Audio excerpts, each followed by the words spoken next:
I-45F, never thought I'd be sharing this story, but recent events have pushed me to seek perspective from the Reddit community. This started 3 years ago when I met Nathaniel, 38M, at Carson & Associates, where I had just started a new chapter in my career as a marketing consultant after my divorce. I have a daughter Lucy, 12F, from my previous marriage. Nathaniel worked in sales, and our paths crossed frequently in the office kitchen during lunch breaks. I'd heat up my microwave meals while he unpacked these perfectly organized bento boxes. One day, after noticing me eyeing his lunch, he offered to share. Those shared lunches became our daily routine, and we grew closer, sharing stories about our lives.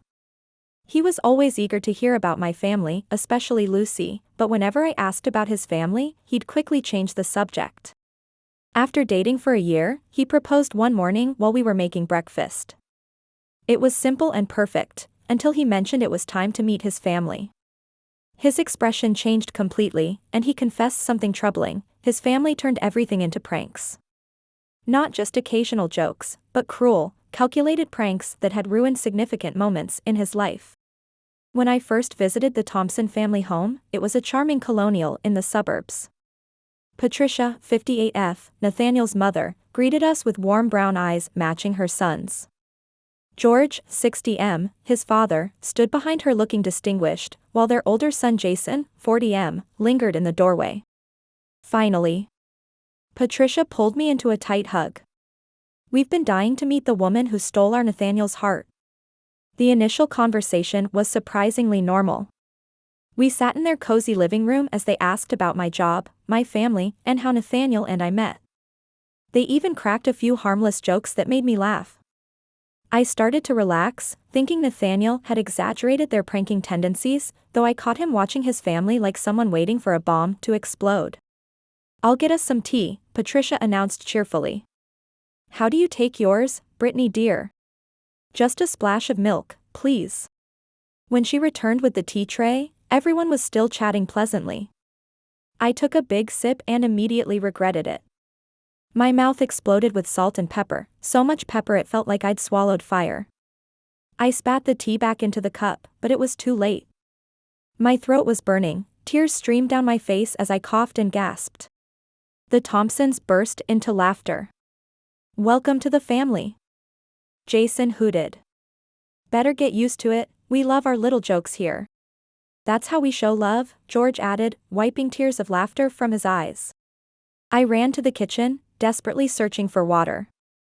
From the living room, I could hear Nathaniel's angry whispers: "What is wrong with you people? This isn't funny. She's going to be my wife." "Oh, lighten up," Jason replied. "It's just a joke." Despite this incident, we decided to get married. Nathaniel insisted on having his family there, though we spent weeks debating it. "They're still my parents," he said one night while we were addressing invitations. "No matter how much I hate their pranking habits, I'd regret not having them there." He called them, putting the phone on speaker so I could hear. "Mom, Dad, listen carefully. You can come to the wedding, but I need your word, no pranks. This is the most important day of our lives, not a circus." "Of course, sweetheart," his mother chirped. "We'll behave, I promise." The wedding day started perfectly. The ceremony was beautiful, and during the reception, everything was going smoothly. Nathaniel's family was actually behaving themselves, though I noticed him watching them like a hawk. Then came time for the cake cutting. Our cake was gorgeous, 4 tiers of white fondant with delicate sugar flowers cascading down the sides. But something was off. There were candles on it, lit candles that weren't part of our plan. I turned to Nathaniel to mention it, but before I could get the words out, there was a loud pop, then another, and another. The cake suddenly exploded, sending chunks of white cake and frosting flying everywhere. Most of it landed on me, completely ruining my wedding dress. For a moment there was complete silence. Then I heard it, the familiar sound of the Thompsons' laughter. They were practically falling over themselves, pointing and howling with glee. "Your face," Jason gasped between laughs. "Oh my God, your face." I stood there, cake dripping down my dress, and burst into tears. Through my blurred vision, I saw Nathaniel's face turn purple with rage. "Get out," he roared at his family. "Get out of my wedding right now." "You're overreacting," his mother said, looking bewildered. "Everyone loves a good wedding prank." Nathaniel didn't respond. Instead, he waved over the security team we'd hired, thank God for that decision, and had them escort his family out. My mother rushed over with napkins, trying to clean frosting off my face. My bridesmaids surrounded me protectively. Even Nathaniel's Aunt Clara, who I'd just met that day, came over to help, shooting disgusted looks at her departing relatives. "I can't believe they're my brother's family," she muttered, helping to wipe cake from my hair. "This is a wedding, for heaven's sake, not a college fraternity party." Somehow, we salvaged the rest of the reception. Our friends and my family rallied around us, turning it into a joke we were all in on rather than one at my expense. Someone found a backup cake. Apparently, our wedding planner had dealt with difficult families before, and we even managed to get some decent pictures taken after I changed into my backup dress. Life settled into a peaceful rhythm after the wedding disaster. Nathaniel and I enjoyed our quiet existence in my grandmother's old apartment, far from his family's chaos. We transformed the spare bedroom into a home office, planning to use it that way for a few years before maybe turning it into a nursery. But plans change. Just over a year after our wedding, I discovered I was pregnant. Nathaniel was overjoyed, spinning me around our kitchen when I told him, though he quickly put me down when I turned green. We decided to keep it to ourselves for the first few months, telling only my parents. Somehow, though, news travels. I was 7 months along when Nathaniel's phone rang one evening. "Your mother?" I asked, recognizing his expression. He nodded. "They know about the baby. Mom's insisting they have a right to meet their grandchild." I instinctively put my hands over my swollen belly. "No pranks around the baby," I said firmly. "Absolutely none," Nathaniel agreed before answering the phone. During one of their visits, while Nathaniel was changing the baby's diaper, Patricia started chatting about Jason. "Oh, he got married last month," she mentioned casually. "Such a small ceremony, just at the courthouse. His Charlotte refused to have a proper wedding." She shook her head disapprovingly. "I don't understand why." I bit my tongue to keep from saying "really?" "You don't understand why?" Instead, I just nodded, thinking about my own ruined wedding dress and exploding cake. I had a pretty good idea why Charlotte opted for a courthouse ceremony, and honestly, I wished I'd done the same. Life has a way of shattering when you least expect it. One rainy Tuesday morning, Nathaniel kissed me goodbye before work and walked out our door for the last time. A drunk driver ran a red light at 9:17 a.m. By 9:20 a.m., I was a widow. Lucy didn't understand at first. She was only 7, too young to fully grasp the concept of never coming back. When I told her Daddy had died, she asked if he'd be home for dinner. Each time she asked, my heart broke all over again. The days leading up to the funeral passed in a blur. My mother practically moved in, handling arrangements while I sat in a daze on the couch, holding Lucy. I couldn't cry anymore. I felt hollow, like someone had scooped out everything inside me. The Thompsons came to the funeral with Jason and Charlotte. I barely registered their presence until it was time for the eulogies.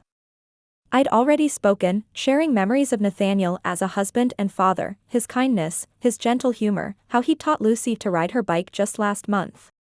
Then his parents stood up to speak. "Nathaniel always loved a good joke," George began, and I felt my stomach clench. "Remember when he was 5 and we convinced him his teddy bear had come alive and eaten all his Halloween candy?" Patricia chimed in with a laugh. The church was silent. No one laughed. I looked around and saw faces twisted in disbelief and secondhand embarrassment. Lucy clutched my hand, confused. "And now he's up there," George continued, grinning, "probably planning the ultimate prank on St. Peter." That evening, while people were gathering for the reception, I approached the Thompsons. My voice was quiet but sharp enough to cut glass. "How dare you? How dare you turn my husband's funeral into a joke?" "Oh, Brittany," Patricia reached for my arm. "Nathaniel would have appreciated the humor. He always did." I jerked away from her touch. No, he tolerated it. What you do is cruel and thoughtless. I never want to see any of you again. You're not welcome in our lives anymore. But we're family, Patricia protested, finally looking concerned. No, I said firmly. Family doesn't humiliate each other. Family doesn't ruin weddings or mock funerals. We're done. I turned and walked away, leaving them standing there, probably still wondering what they'd done wrong. They'd never understood, and they never would. 5 years passed like a blur. Lucy grew from a grieving 7-year-old into a thoughtful 12-year-old who had her father's kind eyes and gentle spirit. I threw myself into being both mother and father, trying to fill the Nathaniel-shaped hole in our lives. We heard bits and pieces about the Thompsons through the grapevine. Jason had 2 kids now. I'd seen pictures on social media of 2 boys with his mischievous grin. I always quickly scrolled past, determined to keep that chapter of our lives firmly closed. Sometimes Lucy would ask about them, especially around holidays or when her friends talked about their grandparents. I never told her about the exploding wedding cake or the funeral jokes. She had enough complicated feelings about losing her dad without adding that mess to it. Then came the phone call, 3 days before Christmas. Update 1, the phone call came just 3 days before Christmas.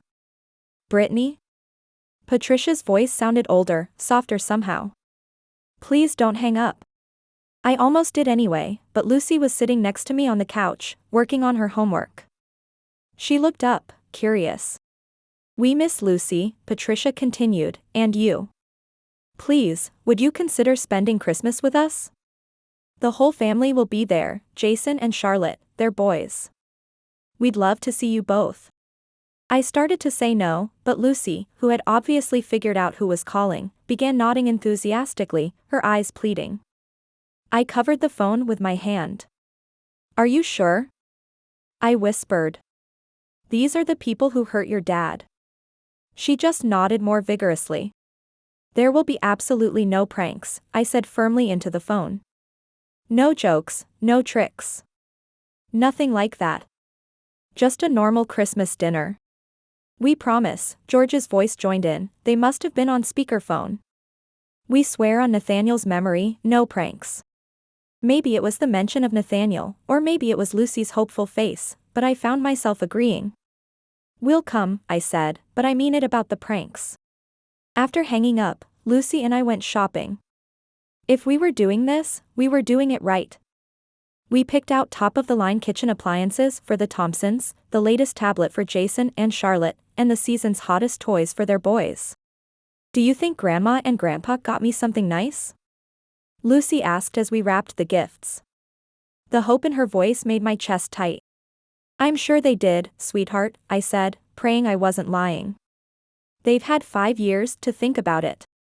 Lucy threw herself into choosing wrapping paper and writing cards. I watched her excitement grow and prayed I wasn't making a horrible mistake by letting the Thompsons back into our lives. The Thompson house looked exactly the same as I remembered it, decorated with twinkling Christmas lights and a wreath on the door. Lucy squeezed my hand as we walked up the path, our arms full of carefully wrapped presents. Jason and his family were already there when we arrived. His wife Charlotte gave me a warm, almost apologetic smile as she helped us with our coats. Their boys, Peter and Kevin, hovered shyly behind their parents. The gift-giving started promisingly. Lucy and I handed out our presents, and the reaction seemed genuine. Patricia teared up over the expensive coffee maker, George was thrilled with his new tablet, and the boys' faces lit up at their gaming consoles. Then came our turn. Patricia handed Lucy a wrapped box with a big smile while George passed me a similar one. Lucy's fingers trembled slightly as she unwrapped hers, her first gift from her grandparents in 5 years. I'll never forget the look on her face when she opened that box. Update 2, inside Lucy's box was a plastic toy designed to look like dog poop, along with some clearly marked down items from the clearance bin. My own box contained similar junk, expired candy and clearance items that still had price stickers on them. Lucy's lower lip quivered as she stared at the contents. The laughter started immediately. George and Jason were practically howling, even the boys joined in, pointing at Lucy's face. Oh my God, look at them. Jason gasped between laughs. Their expressions are priceless. That's enough, I said, my voice deadly quiet. Where are the real presents? Patricia wiped tears of laughter from her eyes. What do you mean? Those are the presents. You can't be serious. I looked at each of them. You haven't seen your granddaughter in 5 years, and you give her fake dog poop as a Christmas present? They exchanged confused looks. It's funny, George insisted. Come on, Brittany, learn to take a joke. I watched a tear roll down Lucy's cheek, and something snapped inside me. Without a word, I stood up and walked over to Peter and Kevin. I'm sorry, boys, I said, taking back the gaming consoles, but these are returning to the store. Mom, they wailed as I moved on to Jason and Charlotte, collecting the tablet and other gifts. Brittany, this is cruel. Patricia protested as I took back their presents too. Cruel? I turned on her. You gave a 12-year-old girl who lost her father fake dog poop for Christmas, and you're calling me cruel? It was just a joke, Jason started, but I cut him off. We're leaving. Lucy, get your coat. The drive home was quiet. Lucy stared out the window, clutching her empty gift bag. I'm sorry, sweetheart, I finally said. I really thought they'd changed. It's okay, Mom, she replied softly.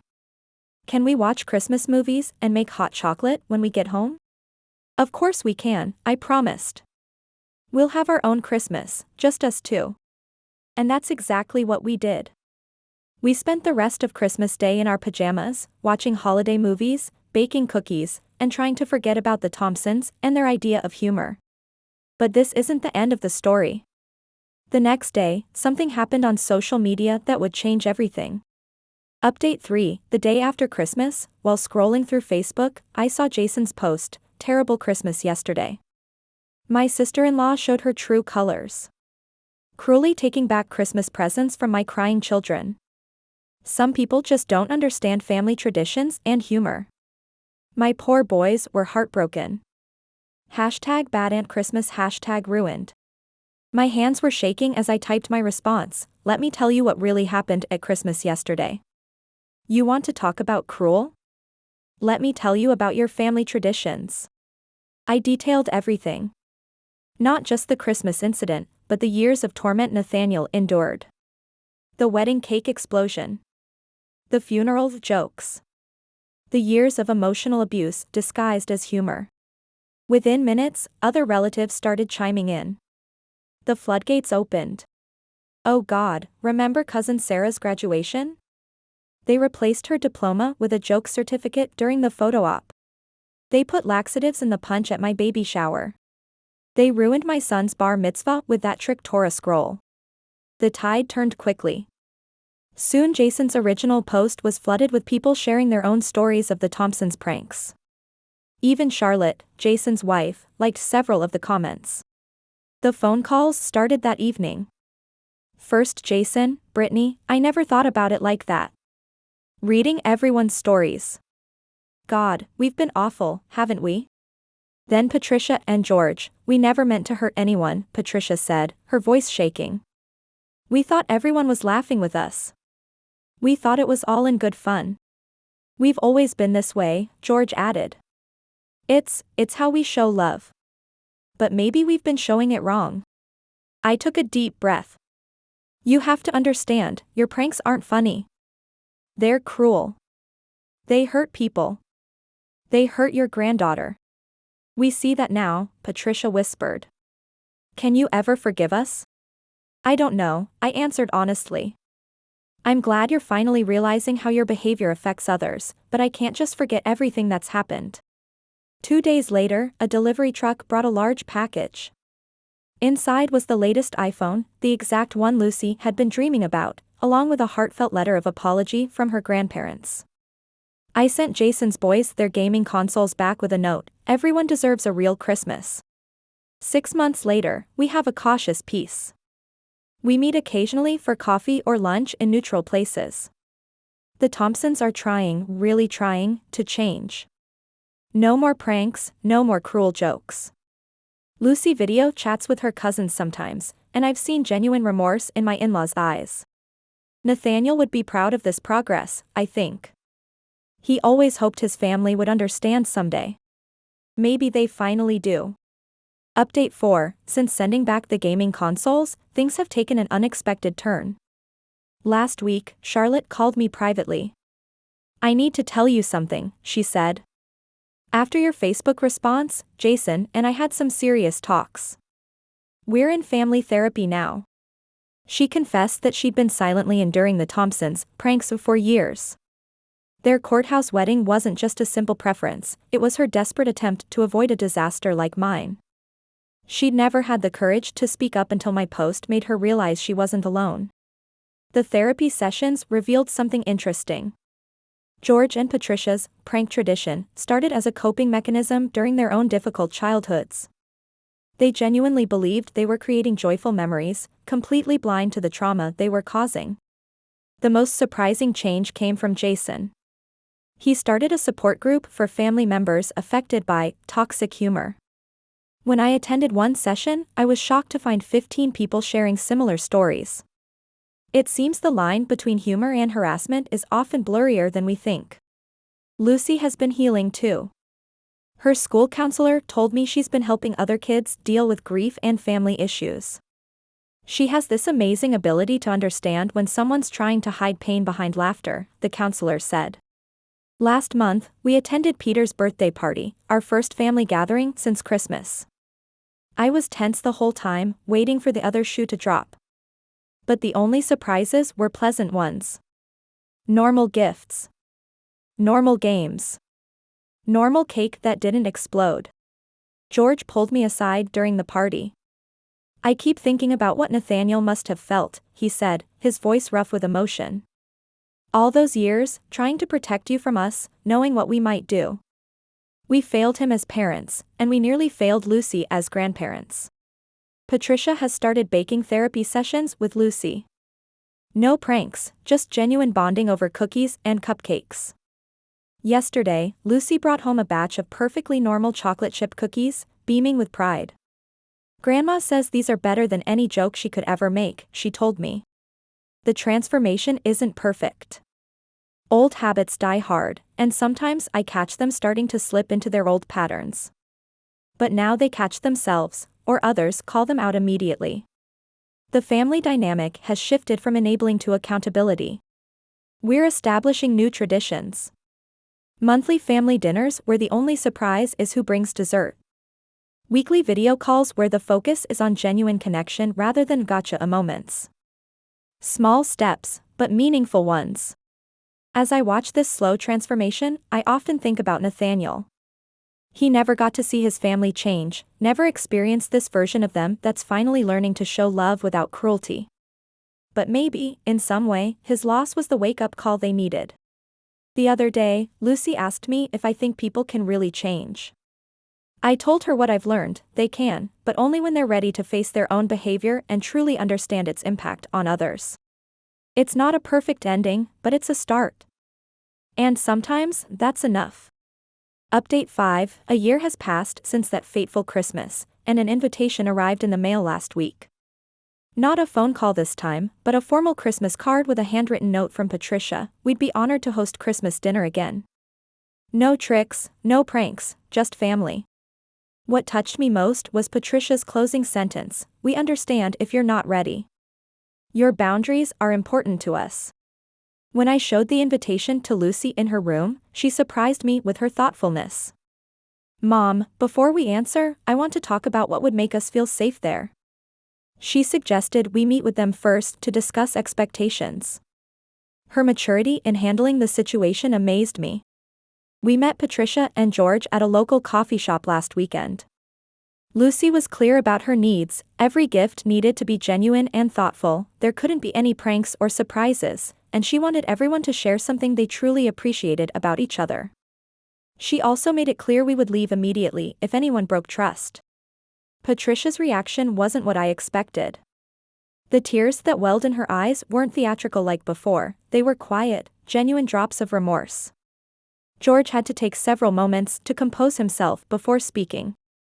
When we arrived for Christmas dinner, their home felt different. The gag gifts that once lined their mantle were gone, replaced by actual family photos, including several of Nathaniel I'd never seen before. The mischievous glint in their eyes had been replaced by something gentler, more considerate. Jason and Charlotte arrived with their boys, who immediately embraced Lucy instead of plotting pranks. During dinner preparation, Charlotte shared that their family therapy had revealed how the boys were starting to mimic their father's old behavior at school, leading to bullying issues. They were actively working to break the cycle, as she put it. The gift exchange demonstrated their transformation. Lucy received a beautifully engraved journal and professional art supplies. They'd noticed her sketching during previous visits and remembered. My gift was a photo album filled with pictures of Nathaniel's childhood, genuine happy moments before the pranks began. During dinner, George stood up. Everyone tensed automatically, but instead of a prank, he offered something else entirely. He spoke about realizing how their pranks had actually destroyed memories instead of creating them. How they'd hurt their son, who spent his life protecting others from their humor. How they'd nearly lost their chance to be grandparents. His voice cracked as he talked about learning that true family memories come from genuine connection, not jokes at others' expense. After dinner, watching Lucy show her cousins her new art supplies, seeing genuine interest instead of hidden agendas, I noticed Jason wiping away tears. "They're learning what I should have taught them from the start," he whispered. Before we left, Patricia handed me one final gift, a letter from Nathaniel, discovered during their recent attic cleaning. I read it at home that night. Written just after our wedding, it said, "Dear Mom and Dad, I love you, but I need you to understand something. Your pranks aren't love. They're hurt disguised as humor. I've met someone who shows me what real love looks like: support, respect, kindness. I hope someday you'll understand the difference. Love, Nathaniel." The healing continues. George and Patricia now run a support group for reformed pranksters, helping others recognize and modify harmful behavior patterns. Jason's boys have become anti-bullying advocates at school, often saying, "That's not funny if it hurts someone else." Lucy asked this morning if we could invite them to her upcoming art show. "I want to give them a chance to be the grandparents Dad would have wanted them to be," she said. Sometimes I still catch myself waiting for the other shoe to drop, but then I see Lucy video chatting with her cousins about art, or notice how Patricia now asks permission before even giving someone a hug, and I realize that genuine change is possible. Lucy just finished a new drawing. It's all of us together, including Nathaniel watching from above. She titled it, "Family, No Pranks Needed." Looking at it now, I think about Nathaniel's letter and his hope that his family would understand the difference between real love and their version of it. It took losing him, years of separation, and a very public confrontation, but they finally do. And maybe that's what this whole journey has been about, learning that love doesn't need pranks or jokes to be meaningful. We're creating new memories now, ones that don't leave scars. I think Nathaniel would be proud.